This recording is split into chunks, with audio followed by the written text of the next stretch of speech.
Hello everyone.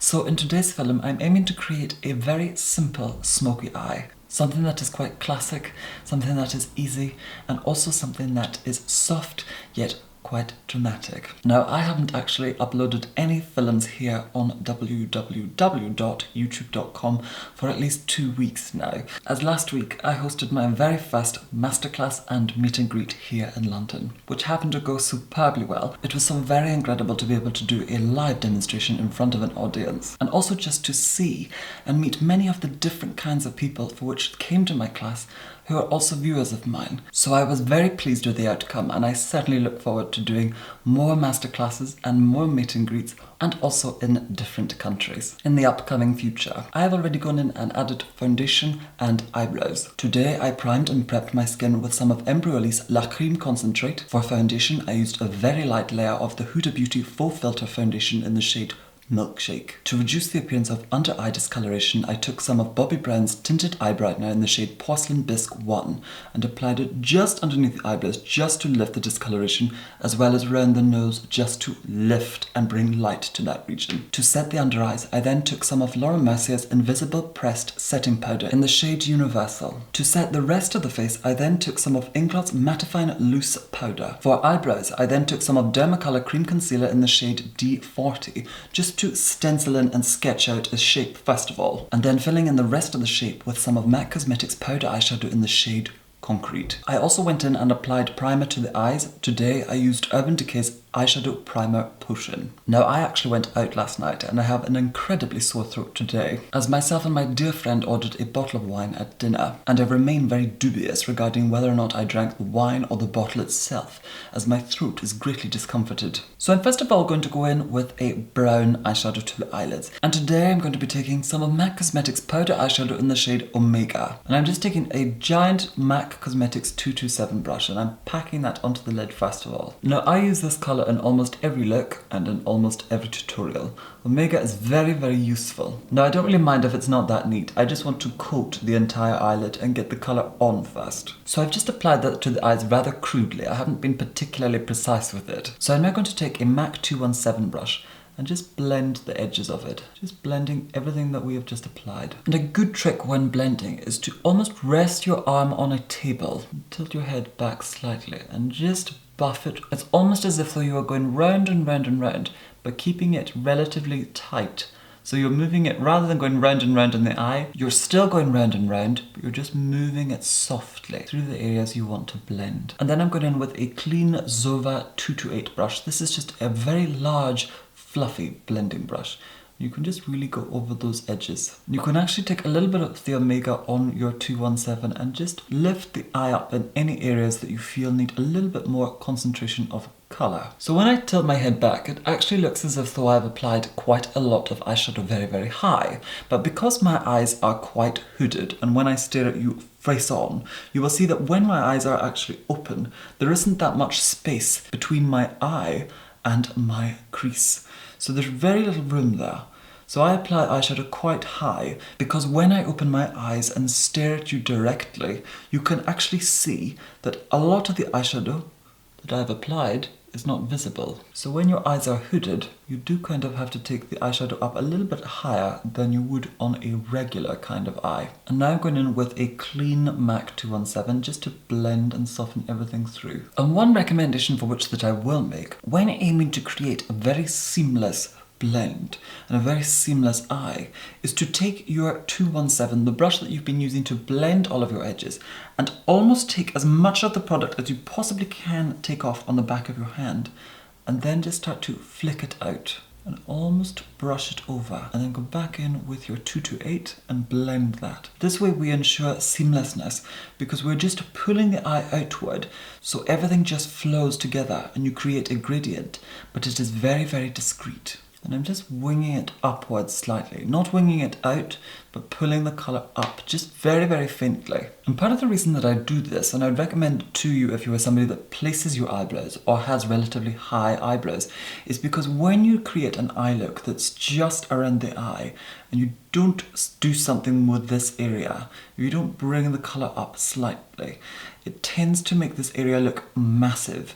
So you have this big pale area on your face. Doesn't matter what shade of skin you have, it will look paler because you have applied product around the eye. So you will have a large section here. This can actually really drag the eyes down because you're adding light in that area. It emphasizes its size. It almost pushes on the eyes slightly. Now I am taking some of MAC Cosmetics powder eyeshadow in the shade Concrete. And if I am to compare it to Omega, Omega being the lower colour, you can see that Concrete is similar in undertone, but considerably darker. Concrete is a little bit cooler though, I would say. Omega is slightly warmer in its undertone, but of course Concrete is darker than Omega, and Omega is lighter than Concrete. And I'm going to apply the Concrete on a Zova 231 brush, and I'm really saturating the product into the brush first of all, but then buffing the majority of it on the back of my hand just to reduce the pressure. And what I'm first of all doing is just taking it along the upper lash line from the outer corner inward first of all, and almost creating a V shape in the outer corner. So taking it into the socket just ever so slightly. I don't want to take it too far in, no further than the beginning of the outer part of the iris. This will just give us a little bit of definition. And then I'm taking the brush on its side and just pulling it over onto the lash line. So you are almost creating a V-like shape on the eye. Just going to apply a little bit more of it, and then going in with your blending brush from before and just begin to blend all of that through. So it's really simple. You just place the tone across your eye, and then you start to create a really smoky effect just by buffing and blending it through. And just to soften what we have applied, I'm then taking some of the Omega again and reapplying it through the socket just ever so slightly. You can actually go back in and apply some Omega just through the socket just to soften and diffuse the Concrete shade. And I'm just going back in with our big fluffy Zova 228 brush just to ensure seamlessness. Now it may appear at this point as if though I've applied a great amount of eyeshadow to the eyelids, but again when I stare directly ahead and my eyes are open, you can see that a lot of the eyeshadow for which that we have applied is not visible because my eyes are of course hooded. Now I am applying some Omega to the underneath of the eye on a Charles Fox 814631 brush, and I am just connecting it round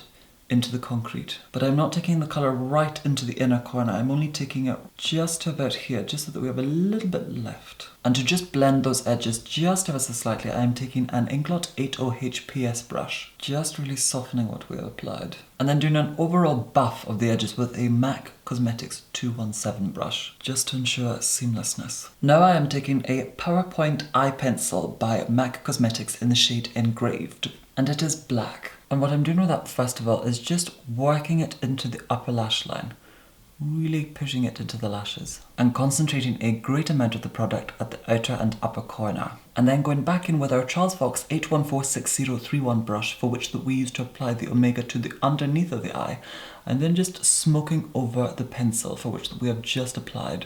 And I'm just smudging that in.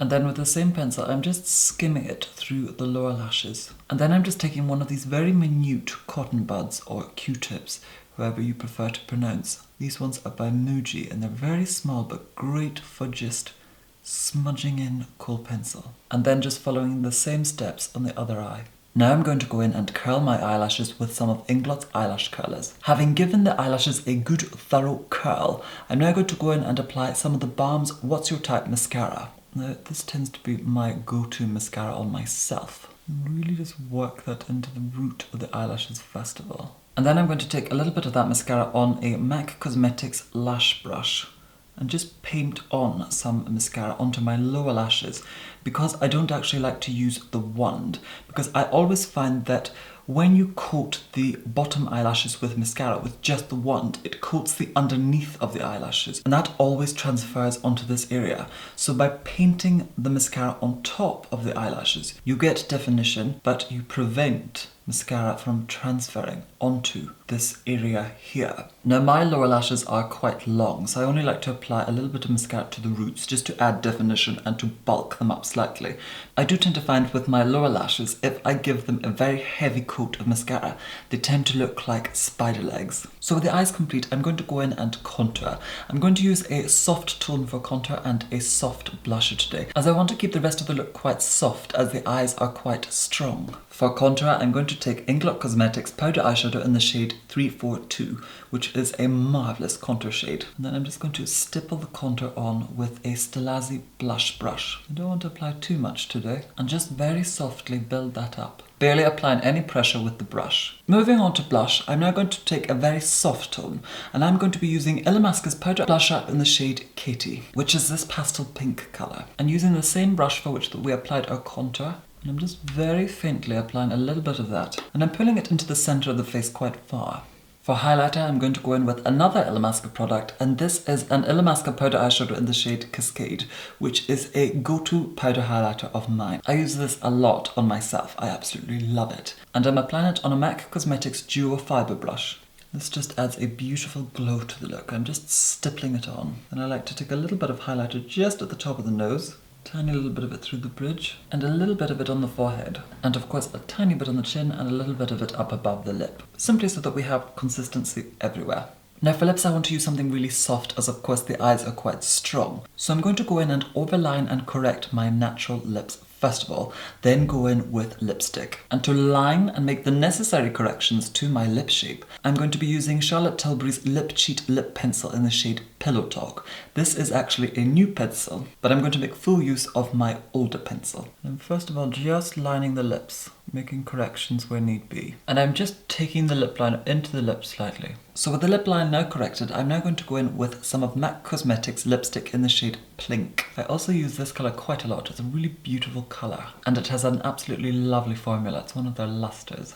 So I wasn't really feeling the Plink when I actually put it on, even though I love the colour and I love the combination of the Plink with the Pillow Talk. So I blotted it off, and then I went in with some of Charlotte Tilbury's lipstick in the shade Pillow Talk, which is actually the exact same colour as the Pillow Talk lip liner, which I do tend to find is almost like a brightened version of my own natural lips. A little bit darker, a little bit deeper, but a much more vibrant, slightly more browny, nudie version of my own natural lip colour. So that more or less completes the look. It's a really simple, easy, strong, yet soft, dramatic, smoky eye.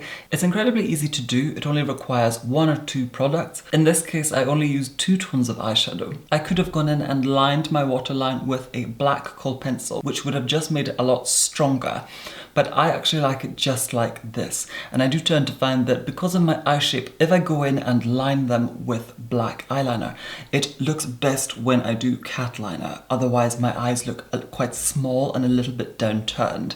I do have to use a feline flick when I wear product on the waterline if it's dark. I would also like to use this as the opportunity to express my gratitude to everyone who came to my masterclass and meet and greet. I know that many of you came really far just for the event, and I'm so grateful. I'd also like to express my gratitude to my own team, and of course to Oya Media, to my agent, to everybody there, and of course to those closest to me who helped and supported me on the day. And of course, I will be doing more masterclass and meet and greets in future, possibly other events. I have several ideas up my sleeve, and I will be doing them in other countries. But I hope that you found today's film to be either interesting, useful, helpful, or beneficial.